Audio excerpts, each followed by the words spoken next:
What makes the Earl Foundation stand above other outdoor nonprofits?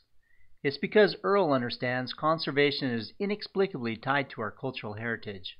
For centuries, people have ridden in the backcountry, sometimes for pleasure, sometimes out of necessity. The mountains have always had an abundance of wildlife and no shortage of people exploring every river, every canyon. Well, this Wyoming tradition is slowly, incrementally becoming a thing of the past.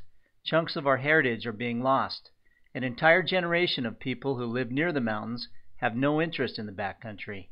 Yes, this is a bold statement, but look at the statistics. Look at the sales of hunting and fishing licenses. Revenue for most licenses has been in decline for decades. Earl knows what you're thinking. Hunting has lost its appeal. But it's much more than that.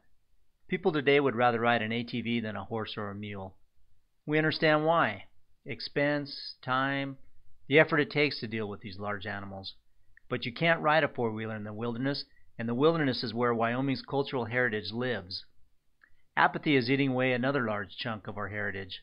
Look how we have allowed the federal government to control wildlife issues. A vocal minority has set in motion the demise of the Clark's Fork elk herd. Elk survival rates in this herd are at the lowest level ever recorded, but wolves and grizzly bears get all the attention. Where are all the people who care about the elk? Sitting at home? Playing video games? Watching Netflix? In other words, they don't care. Well, the Earl Foundation cares and is doing something about it. We stand up for the moose and the elk because we know wildlife should be managed by considering all species. Earl believes science should trump politics and emotion. That's why we publicize research such as the Absaroka Elk Ecology Project. If nothing else, the last 20 years have shown us that single species management is a failure. So what does Earl stand for? We stand side by side with the backcountry.